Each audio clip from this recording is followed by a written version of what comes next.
Let's go.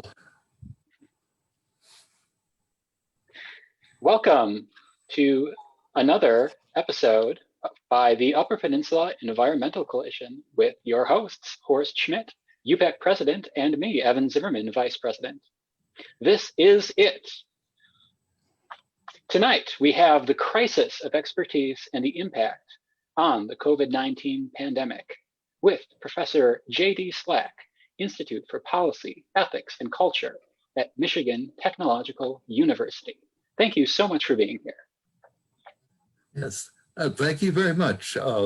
This is Horst Schmidt, and tonight Professor Jennifer Slack will be talking about the crisis of experience, and she wrote earlier that there's, quote, a growing crisis of resistance to the very idea that expertise deserves a role in American politics, policymaking, and culture, unquote. So that's a pretty strong statement.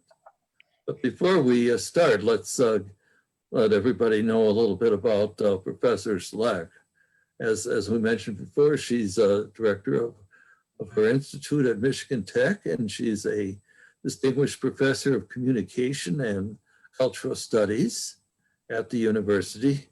She's been doing research and teaching for 32 years and doing primarily teaching on technology and culture, cultural theory, creativity, and media. Very interesting direction she's gone is research on the role of algorithms in culture. As an avocation, she's also does pastel painting and is active in the arts community in the Cuban. She lives on a farm in Trap Rock Valley with her husband, carpenter Kenny Svensson.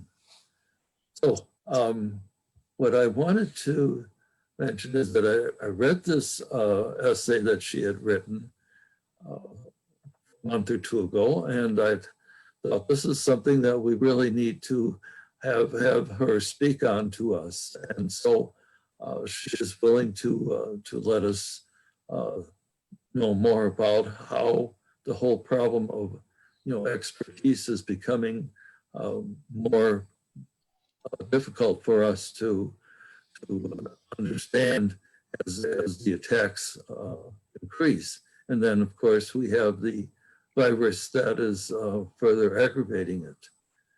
And so I would like to introduce her with the crisis of expertise and the impact on the COVID-19 pandemic. Professor Slack. Thank you very much for the invitation to present this material to you. Here we are on Zoom. It's interesting how the pandemic has made travel difficult, but has opened up new opportunities for people to connect with one another, new ways of connecting. I've made lots of new friends and found opportunities amidst the lockdown, both locally and globally. That's how it always seems to be. Adversity opens up opportunities to see the world differently, to see our problems and challenges with fresh eyes, and to design new paths forward. I like to look at the pandemic that way, as a teaching tool for what it teaches us that we've taken for granted and what we have to learn. And how this pandemic has the capacity to contribute to teaching us a lot of things that we hadn't expected that we needed to learn. So I want to start by saying that the pandemic is not a singular crisis. It's not simply a medical or health crisis. Instead, it's a pandemic or a crisis with many legs. It's a crisis of the economy. I think that's pretty clear, that the pandemic has revealed weaknesses in the economy. It's a crisis of politics. It's a crisis of education, of faith, of knowledge, of trust, and of expertise. And it's the crisis of expertise in particular that I want to talk with you about. As a student of communication and culture, I've been following the crisis of expertise since the development of social media. Actually, really more intensely since the development of Wikipedia, the encyclopedia that anyone could contribute to, right? So didn't demand that you be an expert. And so this was long before the pandemic, but the pandemic has really rendered this crisis even more potent. I've been variously fascinated and horrified, as perhaps you have been, by the spread of misinformation and disinformation on the internet. And I've been tracking changes in answers to the question, who is an expert that deserves to be listened to? Who are the experts that we should trust? And I, along with many others, like you perhaps, have been asking and wondering, why all of a sudden does it seem like so many people are believing outrageous things that simply aren't true? And why are these outrageous things spoken by people as if they were experts, but clearly not? At least I don't consider them to be experts. And it makes me wonder, are there any experts anymore? What does it mean to be an expert anymore? There's a whole lot to unpack in these questions, but it's useful to recognize that they actually involve a cluster of terms and concepts and beliefs that get tangled up with one another here. So expertise clearly relates to questions of trust. It's trust in experts. It also is tangled up in what counts as knowledge and how is knowledge produced. It also pertains to what counts as a fact, or are facts even important? And it also gets tangled up in the role of values and beliefs. So it's ultimately impossible to completely separate those issues of expertise, trust, knowledge, fact, values, and beliefs. But I look at those connections through the lens of expertise, because right now that problem is really salient. And it has to do with COVID-19, and lots of people are perplexed and asking questions about expertise in regard to COVID-19. Why are so many people ignoring the virologists, the epidemiologists, and other scientifically based advice about responding to COVID-19? Why are there so many conflicts about who the experts are? Why are people resisting the knowledge of medical experts? And why are people believing in what is essentially nonsense? The other day in the car, I heard a discussion about this, and people were saying that they were interviewing people about COVID-19, and they were saying, there's nothing to be done. It is what it is, mimicking the president. So there's nothing to be done. And of course, if you listen to the experts, the epidemiologists and virologists, there's a lot to be done. So I want to offer an example that illustrates many aspects of this issue. So it's Tucker Carlson. I know some of you probably will think that's very funny, but this example brings together a lot of the issues about expertise. So this was, I was listening to this in May of 2020, and Fox News commentator Tucker Carlson dismissed the advice of physician and immunologist Anthony Fauci when Fauci warned us how to and how not to open the economy in light of the pandemic. So maybe you'll remember that Fauci cautioned, and he continues to caution us against opening without appropriate measures in place. Specifically, he told us and continues to tell us that opening is only advisable with sufficient testing, contact tracing, near universal use of masks, and adherence to social distancing practices. On the program in May, Carlson vehemently objected to Fauci's advice and asked, clearly he was asking this rhetorically, how does he know this exactly? Is Tony Fauci right about the science? Do we have any particular reason to think he's right? So his own assessment of the situation, Carlson pointed out that there were other doctors who hold other views. But I note that he didn't bother to name those other doctors or those other views. Then he explicitly denigrated Fauci's status as an expert. He called him silly, a buffoon, someone who is apt to say some stupid things. Carlson actually called Fauci a bad scientist. And in further challenge to Fauci's expertise, Carlson added, this guy may be way off base, way more than your average epidemiologist. Then beyond the personal condemnation of Fauci as an expert, Carlson challenged the very place of scientific expertise in the decision to open the economy or not. He accused Fauci of having too much power, and he asserted that no appointed doctor should make the call on what our federal policy is. We elect leaders for that because we are supposed to be in charge, because it is a democracy.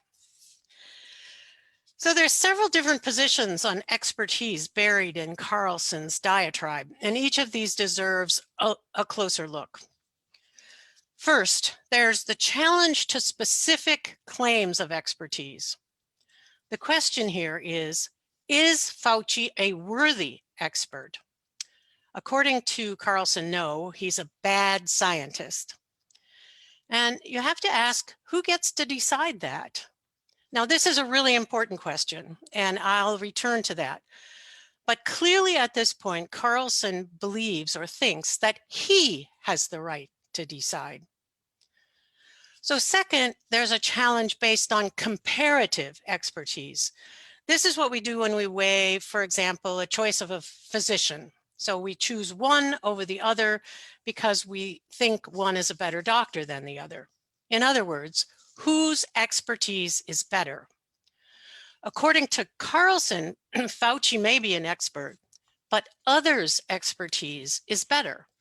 Specifically in this case, he claimed that this guy may be more off base than your average epidemiologist, and unnamed other doctors are presumed to be better. Now, these first two challenges, these are challenges to expertise based on internal qualities of the individual expert. So the presumption here is that expertise is a quality of individuals. The first is based on the status of the individual expert, worthy or not. The second is based on the comparative merits of one's expertise. Excuse me. There's a third challenge, and this is a challenge to expertise based on the appropriate application of expertise on one's actions rather than on their internal character. Here are the charges that a person's expertise in one area should not be applied to another area. In other words, stay in your own lane. Carlson asserts in his statement, no appointed doctor should make the call on what our federal policy is. We elect leaders for that because we are supposed to be in charge because it is a democracy. So, according to Carlson, the scientists should work over here and the politicians should work over there. Now, what's interesting about this is it implies that the pandemic is a political problem, not a medical problem. In the case of Fauci, I find this accusation astounding because Fauci has so assiduously, even maddeningly, avoided political statements and positions. But clearly for some people, Fauci's medical advice is viewed as taking political positions. There's no shortage of irony here, because first, I don't remember electing Tucker Carlson either. And second, if the pandemic is a political problem, surely anyone's political position, Fauci's as well as Carlson's, has a right to be heard. So Carlson seems to be treating science here as a special case. He seems to be insisting that science has no special right to be heard in the political or policy arena. So again, I'm going to return to that problem because this points to something I want to presage here, preview. It points to the very real impossibility of separating regulatory science from politics. And I'm going to assert that there is a fundamental connection and you cannot separate regulatory science from politics. I'll come back to that. For now, I want to notice that none of these positions on expertise that we've looked at so far, none of these three, is a challenge to expertise in general. Some people may be bad experts, but expertise is still valued. Some experts might be better than others, but experts are still valued. Those other doctors are still assumed to be valued. Some experts might need to restrict where they apply their expertise, and certain forms of expertise maybe should be kept separate from one another. Notably, science should be kept strictly bounded and apart from politics, but expertise itself seems to remain valued. There's a fourth challenge to expertise, however, that runs through this moment that challenges expertise in general and is characterized by a complete lack of faith in the very idea of expertise. Now, this problem is a little bit more difficult to explain because it always appears alongside moments and specific challenges that occur in real historical moments, like the COVID moment that we're living through. So let me here take a little historical detour. What I'm calling the current crisis of expertise is not new. It's just heightened now at a time when resistance to expertise in general is extreme. Resistance to expertise in general is what Carlson seems to rely on to give him the right to challenge Fauci's expertise. It's an implicit assertion. I think there's an implicit assertion in Carlson's position that his knowledge is every bit as valid as Fauci's. In a sense, what's happening here in Carlson's argument is a flattening of knowledge. Everyone's knowledge here is equal, making expertise irrelevant. Because expertise is something that's rare. If everyone has the same knowledge, there really is no expertise. There's only knowledge, shared knowledge. And if you think about it, we don't even need the term expertise. We don't need to designate someone as an expert until there is a crisis that demands a term to explain the crisis. So look at it this way.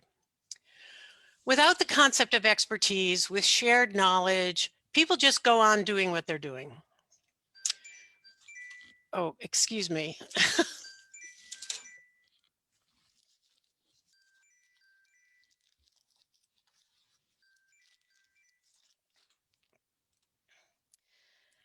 So without a concept of expertise, people just go on doing what they're doing.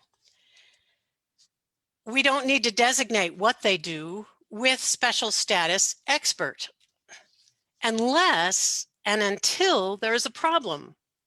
a perceived crisis, a circumstance that demands calling out someone or some group for doing something badly, or until there's a circumstance that demands comparing someone or some group's work to another, such as historically in the evolution of homeopathic medicine to allopathic medicine in the United States, there was a need to designate that the real experts were allopathic and the homeopathic practitioners was not science. And so they were not experts in medicine. And so there was a perceived need to compare those two groups, designating one as an expert and the other as not an expert. Another kind of crisis that occurs is one where the circumstances demand siloing one's work from another's. And an example of that is an insurance company needing to classify what kinds of treatment they will support with insurance payments. And so they separate out certain kinds of treatments. So there's allopathic treatments, there's homeopathic treatments, osteopathic, chiropractic, etc. Which ones will they support? So in terms of medicine, they designate these as experts in medicine and the others not. So the reasons historically for these kinds of designations of expertise change given particular political, economic, cultural problems, issues, challenges. Power is often involved, always involved in these kinds of designations. So these are not new problems. The problem of expertise is not a new problem. The use of the terms expert and expertise go back to the 1850s for expert and the 1880s for expertise, which makes it clear that there's a long history of such challenges and demands to respond with this kind of designation. So if you want to read more about that history, I suggest a new and amazing book by Gil Eyal. You can see it there. It's called The Crisis of Expertise. And Horst told me that he's making this available to you online so you can see that full reference. It came out in late 2019, and it's one of the finest things I've read yet on the crisis of expertise. In place of the long history that he tells, I think the current moment of crisis, what we need to help us understand how this crisis interfaces with COVID-19, must at least acknowledge some of what happened after World War II. So I'm old enough to have lived through and remember the 1950s, which was the beginning of a time when the promise of science ran powerfully through politics and everyday life. Very different than now. We were raised to believe that science was going to bring us all a better life. It was potent in everyday life. There was enormous trust in the scientific process to do that. I felt deeply that science exploration, medicine, healthcare, exercise, food, safety, transportation, and later computerization, all of that was elevated to near reverential status and was going to bring us the wonders of the world. Now, all of these were elevated by politics. Right? So all of this scientific and engineering work was going to realize the realities of the sought for good life, which is essentially a political project. So I recall that I recall that my exercise classes in high school were designed by the federal government. So it's that kind of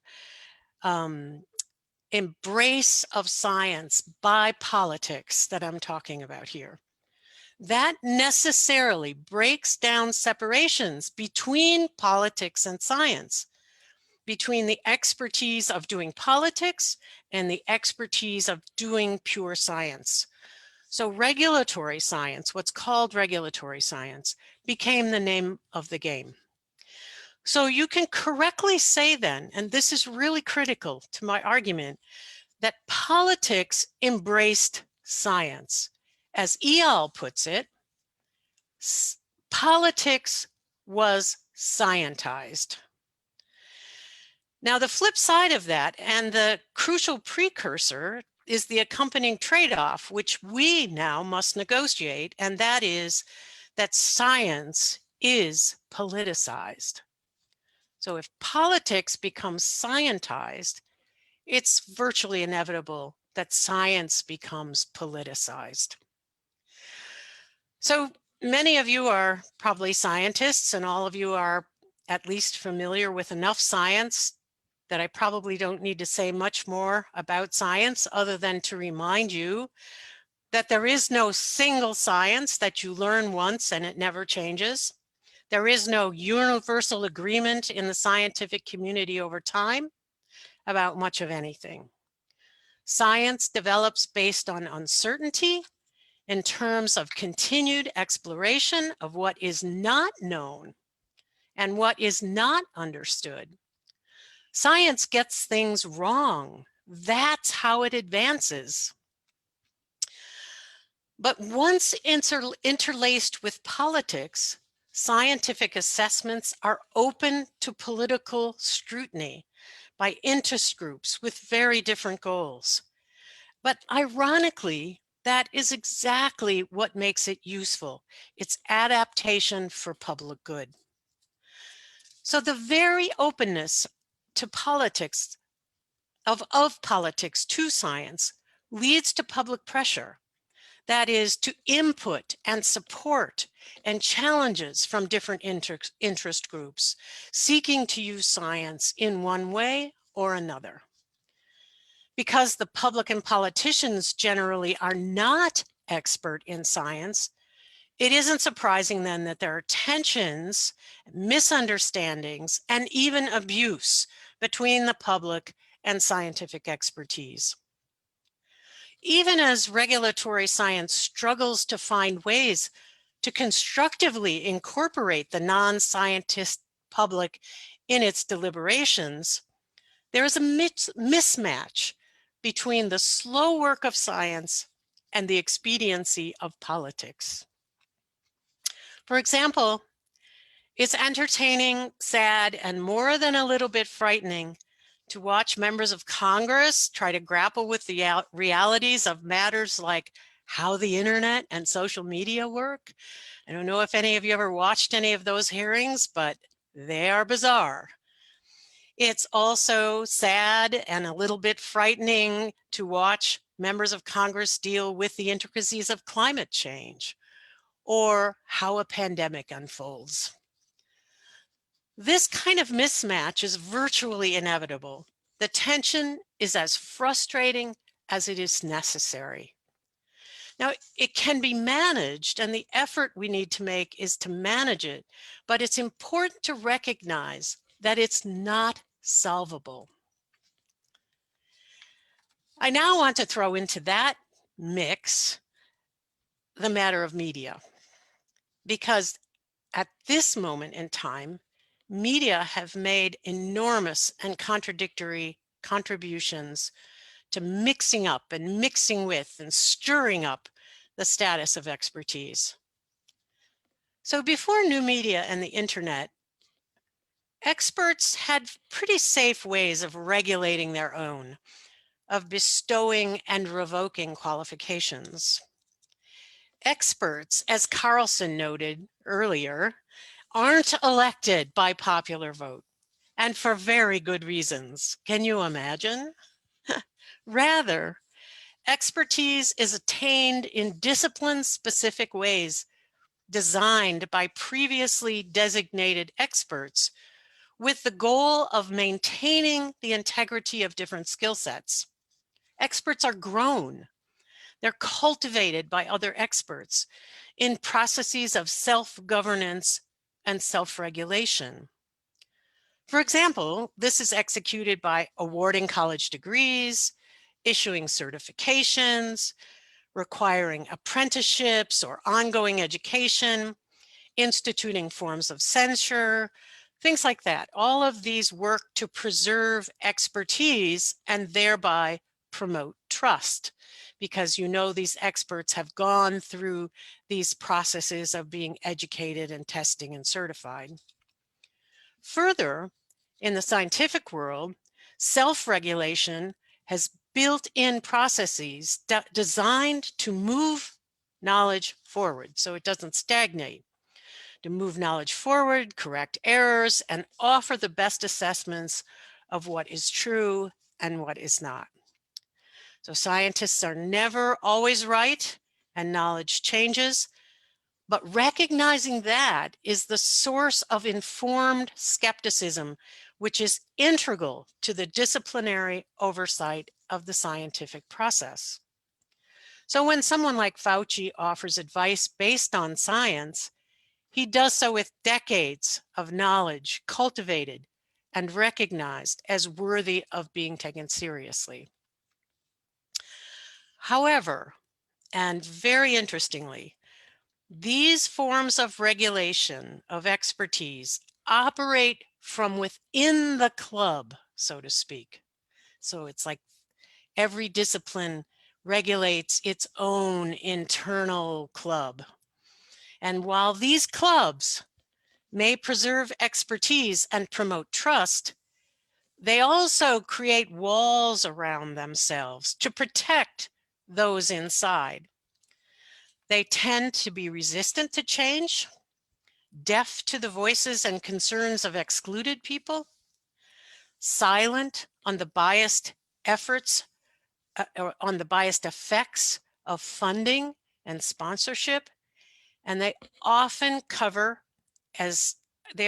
often serve as cover for enormous violations of the public trust. Science as a real practice, not an ideal, is hardly innocent. And as history demonstrates, trust is very difficult to gain and very easy to lose. Once public trust is broken, even slightly, it can break down dramatically, with effects that also sideline the good work that science provides. So if you think about this historically, you can pick your moment of broken trust. From my childhood, I can recall the claims that science told us radioactivity was safe. I have an image in my mind of a film I was shown where women in bikinis would go down the steps into a swimming pool of radioactive water, walk across the swimming pool and walk up this other side, and they said, see, she's fine. So that was the moment for me of learning how false that was and how dangerous that was. That was a moment of broken trust. You can look at research that's been conducted on human bodies without their knowledge and without their consent. You can look at the lies of the tobacco industry based on science telling us that tobacco was safe. You can look at the anti-vax movement based on mistrust promoted in one discredited scientific article that took on this huge life in the media world to build this movement of against vaccinations. Last night, I attended a talk by Dr. Mona Atisha on the Flint water crisis, and she was talking about the loss of trust in the scientists in Flint who kept telling everyone that the water was fine, the water was fine, the water was fine, and how hard it is now to rebuild trust when the water is fine. So it is as if once the cat is out of the bag and the general public learns that science is flawed, there's no stopping the avalanche of suspicion and mistrust. Into that, enter new media, enter the internet that can easily and quickly spread information, not only good information, but misinformation and disinformation. And it can claim that it's providing democratic input against the closed off boundaries of the club. So it sounds like this is what they've been keeping from you. And sometimes it's true. It is what they've been keeping from you. And it reveals that truth breaking through. So it can provide needed alternatives to the story safely kept within the club. It promotes a healthy skepticism, but it also feeds mistrust. And media often do this in ways that make them look professional and expert. The media have gotten really good at promoting just about anything stylistically looking like experts. I remember, again, when I was a kid, that smoking was safe. You'd see a doctor in a his white lab coat smoking a cigarette, right? So obviously it's safe, right? So those kinds of images of expertise and professionalism are repeated on the media. Fox News, anonymous social media posts, bots operating from undisclosed locations, politically motivated broadcasts, films, videos, podcasts, articles, and books, all professionally produced, feed the resistance to expertise and often drown out legitimate voices. As a consequence, mistrust of science is currently rampant, to the point that the very notion of expertise has been challenged. There's a TED Talk out there that just always blows my mind. It's a woman who just says that she is an expert on experts. That's what she studied. That's her academic work. But the purpose of the TED Talk is to tell her audience, not to trust experts. It's kind of mind-boggling. And I show it sometimes to my students and realize you're just being told not to trust experts by someone who claims to be an expert on experts. Tom Nichols has a 2017 book called The Death of Expertise, and he goes even further to claim that the United States is now a country obsessed with the worship of its own ignorance, and that we're proud of not knowing things. While healthy skepticism of experts is warranted and part of the normal scientific process, Nichols fears we've gone too far. He claims we actively resent them. We actively resent experts, with many people assuming that experts are wrong simply by being virtue of being experts. And I have to say, you see a lot of this in the Trumpian movement, where if someone claims to be an expert, they're just automatically disregarded. And I think Carlson picks up a little bit of that. But I think Nichols goes too far. And it's because, if you recall, that I started with these challenges to expertise, the first 3 challenges to expertise. And in those challenges, we saw that lurking in the corners of those challenges is actually a trust of expertise. And I think that Eyal is right when he claims that expertise is one of the key words of our time, not because it doesn't matter, but precisely because it matters so very much. So I ask you to call up in your mind the image of Trump's 8 doctors dressed in their white lab coats, lined up behind the head doctor, looking very expert to reassure Americans that Trump is getting the best possible care and reassuring us that Donald Trump is doing just fine. There's the irony. The very president who rebuffs his coronavirus experts has his doctors put on a display of expertise to advance his political agenda. We can learn from moments like this, and we can learn from the controversies over expertise and learn what they teach us. There is no simple formula for how expertise functions. There are only complex articulations of multiple factors that intersect at particular moments. So there's connections between different versions of what counts as expertise, how expertise should be used, to what degree in this particular situation a generalized mistrust comes into play. So it varies in different situations. In this moment, I think it's fair to surmise that there is a generalized mistrust of experts that's in circulation, but it does not supplant the other concerns of expertise.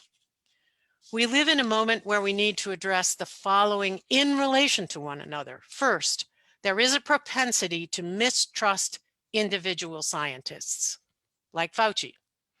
Second, there's a loyalty to certain experts over others that is not determined by the traditional forms of internal regulation, what I called the clubs, but by a range of cultural, political, and media influences. Third, there's a sense that politics pervades science and can therefore be used or ignored selectively in line with one's own politics. And fourth, there's a generalized mistrust of expertise whenever it fails to conform with what one already believes and values. So I can see in those last two, you can see, actually you can see all four of those operating in Tucker Carlson's diatribe against Fauci. The interesting thing, and Eyal makes a point of this, that you can't counter this problem by insisting on respect for expertise. Because the more you insist on the respect for expertise, the more you're invoking the club. And because of the regulatory nature of science, it opens up and you start explaining to non-scientists and you open up and invite the non-scientists in, which encourages their doubt and their mistrust. So it's really ironic, but insisting on respect for expertise tends to only feed the mistrust in expertise. So I would be remiss if I didn't offer something like a positive direction out of this crisis. Like I said, it's not solvable, but there are ways to manage it. And I think the only way forward, which is unfortunately not fast enough to address some of the most pressing problems we face, like climate change and the COVID-19 pandemic, is first of all, to at least recognize the necessity of the tension between politics and expertise. We have to not deny that or complain about that. We have to recognize that that is inherent to the situation. We need to learn to find ways to work in that space of tension, not deny it. Without that tension, there is no hope for change. So we need to think in terms of how crisis can be productive. So we have to work with what we have, not deny what we really can't change. And that is this intersection, the integral nature or the integral interpenetration of science and politics. Second, we need to commit to better forms of what has been called science communication. So science communication is often understood as simply about having a good communicator communicating X, some fact, to the public. It's not about understanding how people understand and what the world looks like to people, but the assumption that a good communicator can just take X and do it well, communicate it well. When really it needs to be how an understanding of how people put the world together. For example, how they understand expertise is critical. You can't just say, as Fauci did the other day in response to a question about the White House super spreading event, the facts speak for themselves. I don't know if you remember that, but he said, the facts speak for themselves. People will often say the data speak for themselves. They don't. They never do. The facts do not speak for themselves. Data does not speak for itself. One person's facts are another person's political gambit. You may not want to believe it, but that is the unavoidable political and cultural reality. But what people do need to understand and what can be taught is how science works. People need to be able to understand, for example, why it might have been legitimate in February to say that people don't need to wear masks, but how by March it was clearly not the case and people needed to wear masks.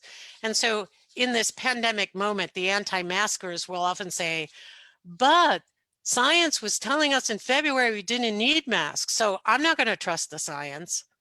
And the problem is that they really don't understand how science works, that the change wasn't in response to an error, but it was a response to learning. And that's how science works. So I think the hard work of teaching how science works needs to be a fundamental part of basic education. I mean something different here than teaching biology or chemistry, but about studying science as a phenomenon, how it works, how it has evolved, the history of science, how it invites controversy.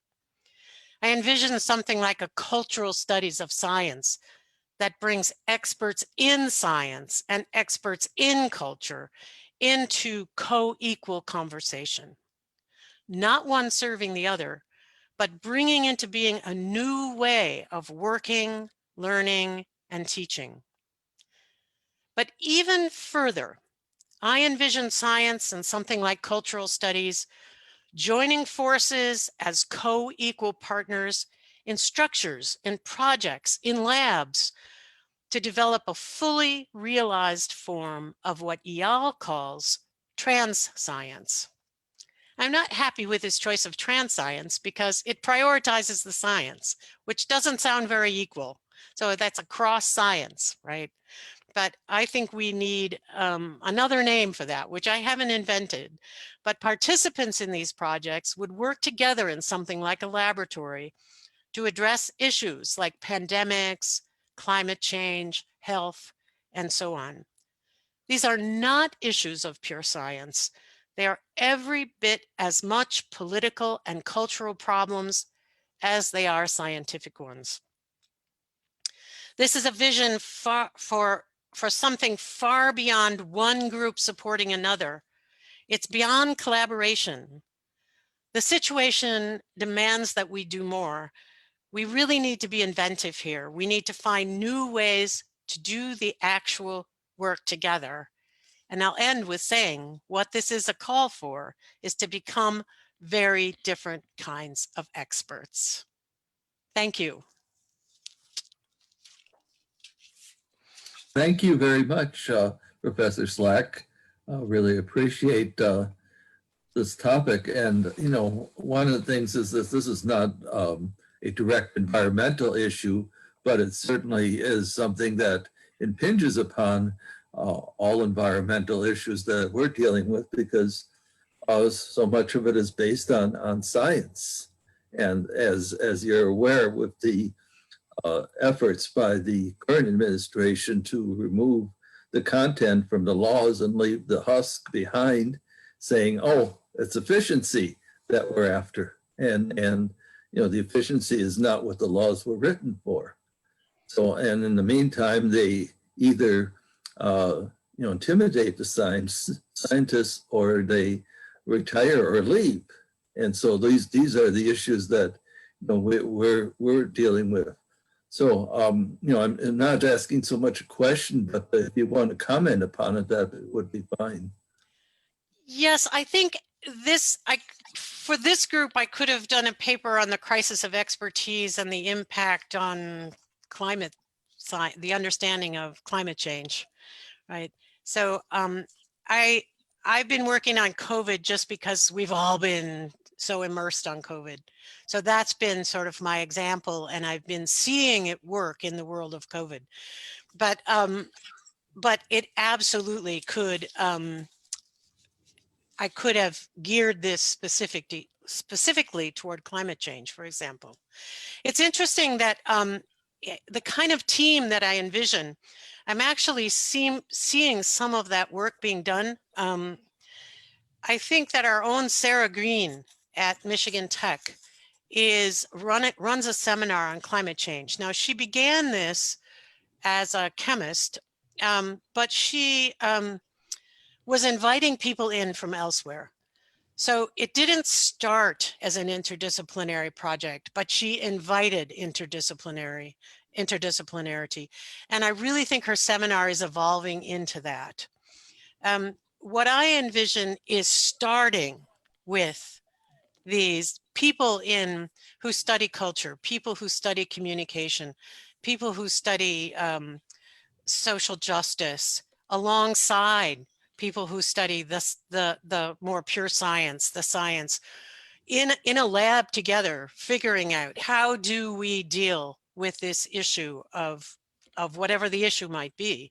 And I think climate science and climate change would be is a good topic to cover on that. It's not disregarding pure science, but this notion of regulatory science. I think this is what we need to do to actually move the kinds of decisions that are happening in the world. So if somebody in a group like that says, it's all based on efficiency, okay, you would have lots of voices over here on the cultural side saying, no, you can't go there.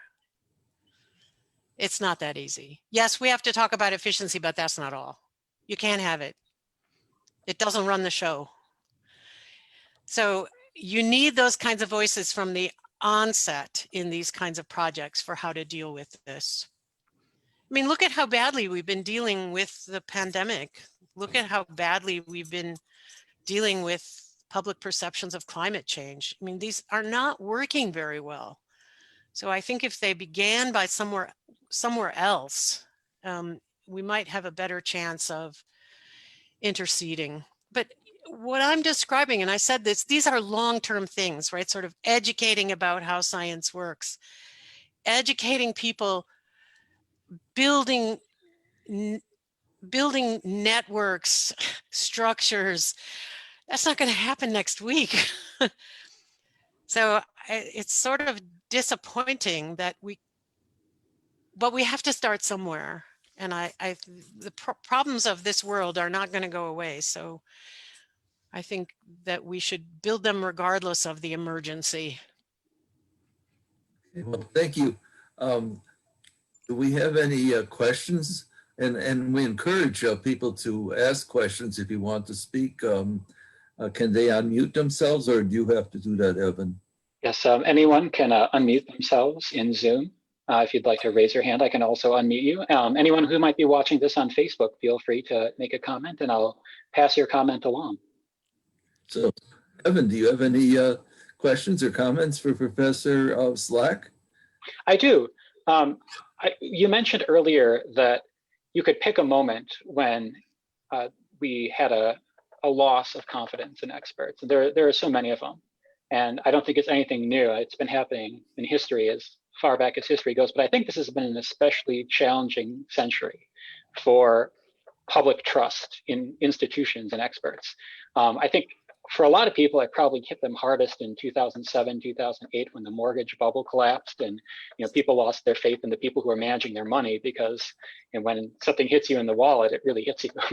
And shortly after that, there was also the LIBOR scandal showing that bank rates of interchange were being faked. And then right after that, Edward Snowden came out and said the government was lying to everyone. And then there's this growing replication crisis in science. And this is something that I've been following a lot. I looked up a survey from 2016 from Nature. Wikipedia has a nice little summary on it. And Nature surveyed 1,576 scientists, and 70% of them said that they had failed to reproduce at least one other scientist's experiments. 50% had failed to reproduce one of their own experiments. 2% admitted to falsifying studies at least once, and 14% admitted to personally knowing someone who falsified a study. And this started out in things that were considered more like soft sciences, like psychology, but it's expanded a lot into things like hard scientists. And so now we have not just politicians distrusting scientists, but scientists mistrusting scientists. And I think that this has only been growing, and I've been watching the community really struggle with this and trying to find out a way through this. What do you think about that replication crisis in science, and what can we do to fix it? I've been reading about that recently, actually, too. It must be circulating, this discussion about replication. And in part, it's because it seems to be in part because, again, if you have this kind of club mentality, if you sort of trust everybody, then you don't need to check, you just assume everybody is being honest and you're protecting them. But also, I think in the academic world, for example, that the need to do innovative new work, replication of someone else's experiment isn't sexy, right? And so it's not as valued in the scientific community to do that. So there's actually pressures on people in their real lives not to do that kind of work. But the more that people understand that this is happening in science, the worse it's going to be in terms of overall general public trust of the sciences. When I was in college, one of my summer jobs was to work in an apiary. And so I worked with a scientist who was studying the bees pollinating pumpkins. And I was just astounded. I worked in labs and a lot when I was younger, and operating rooms and things like that. So I did a lot of technical work, but this particular incident really gave me pause, because I was the person who was like counting the seeds in the pumpkin. So we'd cut open a pumpkin and count the seeds. And there was a question about what was a fertilized seed and what wasn't a fertilized seed, because these pumpkins were still growing when we harvested them. So I was making decisions about what was a fertilized seed and which ones I could ignore as an uneducated lab person making this decision. And I saw they were messing with the numbers. It was all based on numbers we were collecting in the data. We had to collect, we counted the number of bees that would visit a flower, and then we would cover the flower. But I'm sitting there, I'm thinking, well, some of these bees they touch the flower and they fly away. Some of these bees land on the flower and they crawl around for 5 minutes before they fly away. But those were considered equal pollination moments. And I thought, that's crazy. So my whole experience with this very well-known scientist whose work on bees was the top guy in the field, and these experiments were crazy. And I liked, the end point was we need to protect our bees, so nobody challenged it. But man, they really deserve to be challenged. So yeah, the more people understand that that's how science operates day to day, and science operates that way day to day, we have problems. So there's, there's good science and bad science. Just all you have to do is ask Tucker Carlson. He seems to know the difference. Well, it's hard to argue with the results once once you're dealing with real world issues. I am hopeful that this pandemic will be a test for different ways of doing things. We see how different countries and even different states have handled the pandemic, and we see very different results. And it's hard to argue. When you see how many people in different countries have been protected, how many people died. What these are. Everyone's dealing essentially with the same problem, and everyone's getting different results. And potentially, do you think that could be a way that people could gain trust in certain methods when they see certain people are actually being protected and certain policies are working? You'd think so, but it is amazing what people are capable of imaginatively. That you can deny culturally, it is very easy to deny what looks like a simple fact.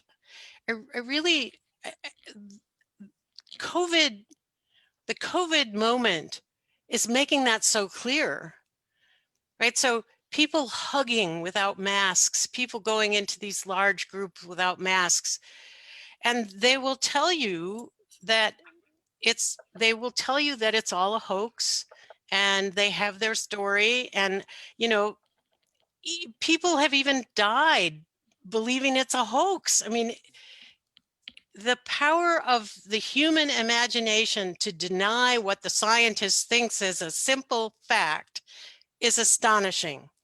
There have to be other ways to deal with these issues, and that's clearly political. Wearing a mask or not wearing a mask has become a sign of your political loyalties. So people will search for ways to make that make sense. I think they've really, most of these people, I think they really believe in what they say. That it's a hoax, you don't need a mask. Mm. So I don't know, they're putting their lives at risk. So then what you get is so here's how bad it is. So then people will say, challenge an anti-masker, and they'll say, this is really dangerous. You should wear a mask. And they'll say, I'm ready to die. I had a conversation with a woman about 2 weekends ago, and she said, it's okay if I die. If God wants me to die, I'll die. So I've seen this more and more. People say, if it's my time, it's my time. And I actually don't believe that they would be really happy about dying. I think maybe that's true for some people, but I think it's become the story that allows them to go on not wearing a mask. And those stories, those narratives are so powerful that they overcome anything that you as a scientist think is so obvious. So what kind of story would it take to overcome that story? That's a tough one. Well, part of the problem is obviously Donald Trump. I mean, I never understood how how important the story a president tells is until this pandemic. So I think the guidance from the top really, really matters. And I think if Trump changed his story, they would too. So I think it's about who is a political authority, that their trust in authority is enormous. And the president of the United States is, I guess we have reverence for the president of the United States, no matter who he is. I remember when Trump took office, and those of us who were anti-Trump, which was more than half the voting population, we were all very polite. And the big debate people had about using the word liar when he was clearly lying, but you couldn't say a president lied. That's how much reverence we had. And so I think that reverence for authority is really huge. So, We need a different president. It tells a different story. But that'll be difficult now because, you know, he really has his followers. And I think they will follow him past his presidency if he's not elected. Well, I think some of the most powerful stories and powerful leaders are the people who change, you know, the people who say, I was wrong, and make a sharp turn. And it seems like for some people that no longer seems like an option, that, you know, certain people think that they have to dig their heels in and stick with, you know, whatever position that they have, no matter what happens. And maybe don't realize the power of turning around and admitting a mistake. And, you know, maybe there are some people who have made mistakes that could turn around and could make a big difference, but I don't know what it would take to get them to that point.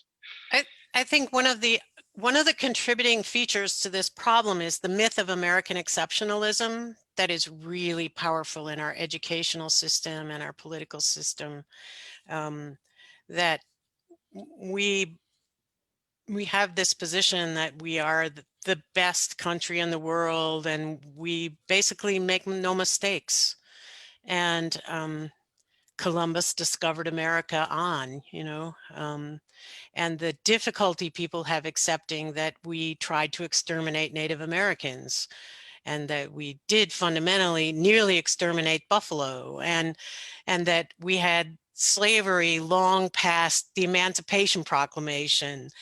You know, it's really hard for people to accept that the United States has made mistakes, has done things wrong, and that we can move past that and learn from that. The defense of anything American is astonishing. But I was taught that in school. We all were taught that in school. So how do you undo that? You undo that by reshaping the education system, which is a slow process. And that's in huge contention right now because, you know, Donald Trump wants to enforce patriotic education, new forms of education. He calls it patriotic education. So, I mean, other countries do this. We may devolve into that. But that sense of exceptionalism is really dangerous. That sense that we are so special, we can do no wrong is really dangerous. And I think it bleeds out into our ability to admit we're wrong about anything. Well said. Thank you. Thank you. As a good questions, good things to think about. Would anyone else like to ask a question? Please feel free to join. Do we have any questions from our audience? Well, it looks like everyone is still thinking about that, thinking it over. It's a lot to think about. Do we have any questions from our audience, Evan? We don't right now. These are really good things to think about. I think that's a good way to put it. You know, they're really good things to think about as we negotiate the resistance to science and the crazy things that people believe. There are reasons they believe these things. We need to understand these things. You can't just fall back on science has got it right and people need to listen to the science. And there's a lot of work to be done, and a lot of good work could be done. We do have one comment here from Bob Vance, commenting on, you know, people who say that they might be ready to die. They're putting other people's lives at risk too. And, you know, maybe that's what could turn someone around if they start thinking not about themselves, but about their effect on others. Yeah, I did say that to the woman that I had the conversation. I said, well, I'm not ready to die, you know, so that's, you know, you can't impose that on me. And yes, it's definitely true. Yeah. That's another thing. Another thing that contributes to this particular problem is that we have been well trained as Americans to care about ourselves and not other people. We are not a very collectivist country. You can really see it in the pandemic, that neoliberalism places the individual at the center, and you're supposed to go out there and take care of yourself and be responsible for yourself, and all things are measured by yourself. And, you know, maybe family is admissible, but it astonishes me in the way people treat health insurance, for example, or healthcare coverage. I have had people say to me, Trumpy people, Trump supporters say that they are opposed to the ACA because the thing is, you know, you really need to take care of yourself. And if you can't afford insurance and it's your own fault. And I said, if you saw a dog hit by a car on the road, you would pick it up and try to help it. But you're telling me if you saw a person who needed help, you wouldn't help them if they didn't have their own insurance? And he said, that's right. Huh? I was just like astonished, really? But we have been taught that, like, who cares about you? Who takes care of you? Who takes care of me? I mean, I'm constantly thinking about, okay, what is my insurance company trying to take away from me? They don't care about me. So we're being taught that if we're going to survive, if we're going to thrive, it's our obligation to take care of ourselves. If I give things away, if I support other people, I'm going to lose that. So there's like this zero sum mentality, you know, that if you get it, I don't have it. And we have been taught that by the structures we live in. It's very sad, but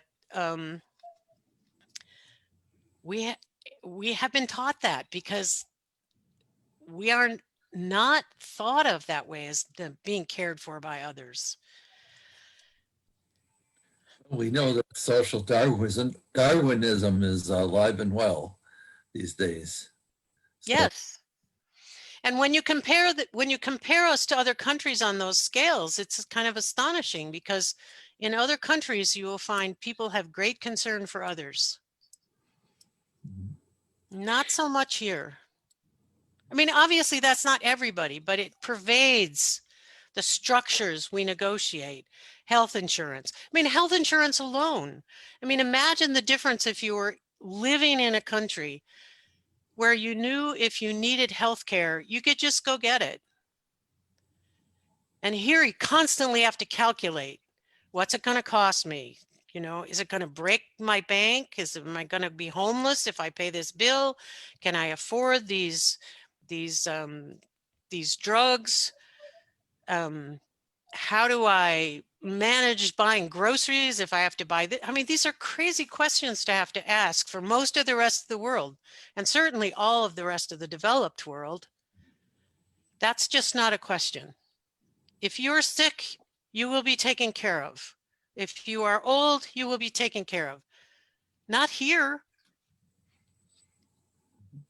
well, you know, I think this is a good note to end on because it back to the issue of we need the expertise not only of the people who are to provide the healthcare, but also the people who are going to study how we can change people's attitudes towards the whole issue of this exceptionalism that runs through this country.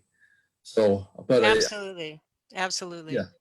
So I want to really thank you for speaking to our audience tonight, and I'm hoping that this is something they take home to think about. And you know, as I just want to mention that you know, everyone should vote because this is an opportunity to help shift that change back towards a proactive attitude towards expertise. So managed to get it in twice now. I'm really glad that you know, we've had this discussion tonight, and so I want to thank you again, and you know, Thank if you you.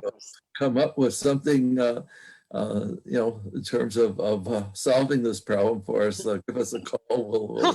Okay. We'll invite you to come back again. So Okay. yeah. So anyway, thank you, and I wanted to ask Evan if we could see what we're going to have next month. It's going to be on, oh, actually this month, it's going to be October 29th. We're going to have Jennifer McKay, who is the policy director at Tip of the Mitt Watershed Council. And Tip of the Mitt means that's the northern lower peninsula, in case you're not familiar with it. Would you show us the what we're going to be talking about? Okay, line 5, what's going on?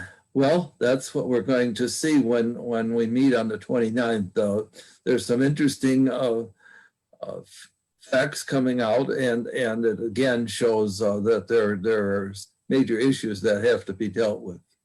And voting, you may have heard everything that you can about voting, but this is about 5 days before the election, so we feel that it's important that what can you do and what is at stake? I think that's really the two questions we need to ask ourselves. So again, I want to thank Professor Slack, and I want to thank Evan for the great job that he does in keeping all of this stuff together, that when we're doing these shows. And on behalf of UPEC, we hope to see you on October 29th, and make sure that you vote between now and then. Thank you. Good night. Thank you, Horace. Thank you so much, Professor Slack. Thank you very much. It was a pleasure. Yeah, and I just wanted to say thank you to Professor Slack. This is Lisa Fitzpatrick and I'm listening and watching from Duluth. And so it's inspiring. Thank you. Thank you, Lisa. Yeah, And thank you, Lisa, for coming on. yeah, and in case you're not getting the connection, my dad and mom, well, I grew up in Houghton, and my mom and dad were Bob and Vi Brown. So. Oh, yes, of course. Yeah. So. Yeah. I knew them both. Yeah. So thank you. Thank you. Yeah. Good night. Good night. Good night. Thank you. Good night.